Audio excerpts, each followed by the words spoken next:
Hey guys, welcome back. Today's video is going to be a drugstore makeup starter kit. I've wanted to do something like this for a while.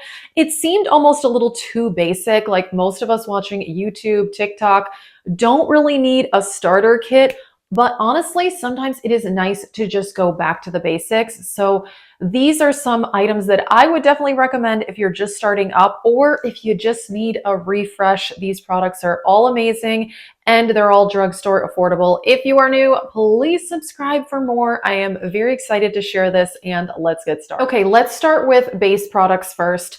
I do wear primer every single day, and so I highly recommend the Wet n Wild Impossible Pore Primer. It's smoothing, and I feel like this would work well on all skin types. I have very normal skin, but it fills in lines. It's one of those clear pore-filling primers. It is silicone-free. I just really like this. It's like $5 and it's amazing. Now, if I'm keeping it simple, I don't always wear foundation. Sometimes I'll just grab concealer and use concealer as my foundation. That's what I often do when traveling so that I don't need to bring like a bottle of foundation. So a concealer I love and it's affordable is the e.l.f. Hydrating Camo Concealer. This works very well on my whole face and on my under eyes. I have used this as foundation on its own, just dotted around the face, a little bit on the under eyes, call it a day. And it works well for both. It's definitely creamy, but it's not like gonna slip off your face. I definitely do set my under eyes, always. I will talk about face powder. But honestly, this, like, you could just skip foundation and just use this, and I think it is very great. But if I'm gonna recommend two drugstore foundations that I love, that I think both of these would work well on most skin types, and that is this one, the e.l.f. Flawless Satin Finish. This is the one I'm wearing today. I love this. This is a beautiful, and for me, satin finish is definitely my favorite. Like I said, I have normal skin, but I think that if you have oilier skin, you could definitely wear this because I used to have oilier skin and I used to wear this foundation years ago. Also, this shade match for me is really good. I have a light ivory and this is $6, but it's not a full fluid ounce. So keep that in mind. It's 0.68 fluid ounces, but it's a very good foundation. And then my other recommendation is the Revolution Conceal and Define. Again, I do think this would work well for a lot of different skin types. This one is full coverage. I would say the e.l.f. is probably like a good medium coverage. You can probably even get it to full coverage. This one also is really convenient because it has this wand applicator, so you could easily just use this as your concealer too. Again, this video is starting at the basics, simple makeup. This is nothing like too out there or extreme. And most days, that is what I want to do, especially lately. This year, I have been very into paring down my makeup a little bit, and I've just been doing pretty simple looks. I haven't really been doing a lot of like out there and exciting makeup, but I like it, and that's what matters because I just think makeup is fun and I want to wear what I want to wear. This is a product that is definitely not an essential for me, but for some people it might be, and that is a setting spray. So I wanted to include it. I love the e.l.f. Makeup Mist and Set. I mostly use this though for foiling eyeshadows, but I know a lot of people do like to set their whole face. It does help keep your makeup on longer, and it kind of takes away that like powdery finish. So not a crucial item for me anymore, but I know that it is for a lot of people. Okay. Face powder. Now, I have normal skin, like I said, but I always have to set my under eyes, and then I set the rest of my face like just barely, just to keep my concealer and foundation lasting throughout the day. This is broken. This is the Essence Banana Bright powder, but the top broke off mine, and I'm just like leaving it like this, but I really like it. I've been using this quite a bit. I'm wearing that today. And then the other one I did repurchase because I love this. I finished this last year and it's such a good powder. It's only like $3, $4. Also, the Essence one is only like $3 or $4. I like this one slightly better. It's the Wet n Wild Bare Focus. I have shade in Fair Light. And this just gives a bit less of a powdery finish than the Essence one. And I really enjoy it. And because the lid on mine was broken, I did end up buying this because I went out of town for a week and I was like, I don't want to bring a broken powder that is going to make a mess in my makeup bag. So I went to Target, I paid the $3 and no regrets. I'm really happy that I have this again. Now let's talk brows. Honestly, most days all I do is a tinted brow mascara, and my number one choice for that is this one from e.l.f. This is the Wow Brow. I have shade, I don't even know, dark brown, neutral brown, deep brown, deep brown. Most days I just use this. It does add some volume and it's it has a tiny little wand there. I am wearing a bit of a brow pencil today too, but most days this is all I use. Keeping it simple, guys. I'm keeping it simple. And mascara, I gotta talk about my number one mascara. I have been using this for so long.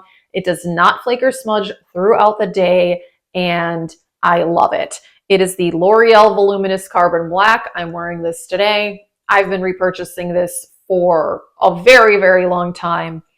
And it's an awesome mascara. It really, really is. Now, as far as eyeshadow, honestly, a lot of days in the last month, I have just been taking like a light warm brown or even just like a bronzer shade, putting that in my crease, and that is it.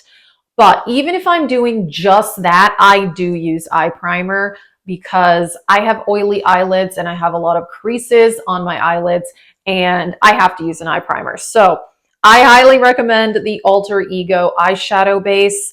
Mine is kind of a mess right now because I got to the point where I needed to take the stopper out. And so it's kind of messy. It has like a wand. I'm not going to open it because it's a mess, but it works amazing. I think it's $7 and love this stuff. So like I said, even if I'm doing just a bit of like a brown eyeshadow in the crease, I do still use eye primer. Otherwise, it will be like melted away within minutes, maybe even seconds. But eyeshadow palettes, honestly, if I was starting over again, starting from the beginning, Colourpop is definitely the number one brand I would go to. I really like their palettes. Today I'm wearing the Good as Gold palette and it's lovely. Golds, browns, nothing too unique or out there, but I like the Colourpop quality. I really do. I think their palettes are great. And they have a lot of these good little like 9-pan or 12-pan palettes. And I'm just using this as an example. I have quite a few Colourpop palettes in my collection and I really enjoy them. The other thing I really like from Colourpop is the Super Shock shadows. And if I was keeping it simple, a lot of days I could just wear a Colourpop Super Shock shadow on its own, or just put a shimmery one like this all over the lid and take a bit of bronzer, put it in the crease, and fantastic. It's awesome, no complaints. Okay, for me, bronzer, I would say is more of an essential than blush, but I do love both. Most days I do wear both. And I have a powder bronzer and a cream bronzer to recommend. The Colourpop powder bronzer, this one is in Silver Strand Beach. It is lovely and it blends out well. I went on a trip recently and this is the only bronzer that I brought. And then for a cream bronzer, which is the one I'm wearing today, is the one from Makeup Revolution, and I have shade Light. This product performs so well and I love it. I just apply it with a beauty sponge. Amazing, amazing, amazing. What more can I say? I love that product. Okay, blush. Yeah, I would say lately I am more into cream blush than powder blush, but I like to add a little bit of powder blush on top, even if I'm doing cream. The Colourpop ones are great. This is the shade Flamingo, and it's beautiful bright pink. They have a lot of colors. Awesome. For cream blush, this is kind of a newer thing. The e.l.f. Liquid Camo blushes. I have 2 of these now. I bought them at Target and they are great. This is the one I'm wearing today. What is the shade called? Why do they always write everything so tiny? Something mauve. Suave mauve? Is that what it says? I think so. Gorgeous mauve. Beautiful. Oh my gosh. I took this on my trip also and I wore it every day. And so last up is going to be lip products. Now, essential lip products. To me, I didn't even include lipstick in this. I just picked lip liner and gloss because those are my favorites. And if I'm in a hurry, I do either just lip liner or just gloss. So I'm super into lip liner lately, and these are the best, like, affordable brands for lip liner. Colourpop, love it. This is the one I'm wearing today in BFF. I have quite a few shades. Creamy, gorgeous, no complaints. Also, the Essence ones are really nice. This is the Essence Lip Pencil, and this is only like $3. I don't even know what shade this is. I can't see it anywhere. Doesn't really matter. I'm more just mentioning the formula. And then also Kiko, the Creamy Comfort Lip Liner. Such a good formula. It's fantastic. In love. Absolutely in love. And then for me, like I said, gloss. Love gloss. I do. And so this is the one I'm wearing today from Colourpop in the shade One Kiss. This is from a recent collection. But in general, I would say that their cream glosses are my favorite. The ones with shimmer I don't like as much because they're not quite as smooth. But the cream finish glosses, fantastic. And then also lip oils. Now, lip oils are so popular, but they're really comfortable and I like them. So I've got two lip oil recommendations. The NYX Fat Lip Oil. This is in the shade Scrollin'. Amazing. Such a smooth formula. So much shine. And then also the Milani Fruit Fetish Lip Oils. Very, very nice formula. Fantastic as well. This is the shade Honey Fig, and it's great. An old school classic. I still love and I still use these, the NYX Butter Glosses. What can I say? Nobody on YouTube is talking about these anymore, but I use mine all the time. They are some of the most used glosses in my collection. What can I say? It is a go-to. This is the shade Creme Brulee. I've got several other shades, and they are just really good. But that is it for my kind of basic drugstore makeup starter kit. This is where I would start. And honestly, these are products I use all the time. And lately, I have been into keeping my makeup a bit more on the simple side. And so, yeah, let us know, what would you kind of just start with if you were just starting out? If you had to start over, what would you purchase? What would you get? Or what would you recommend to others in that situation? So if you're new, I hope you'll subscribe. I love makeup. It's just so fun. It really, really is. That is it. Thank you guys so much for watching. Have a great day.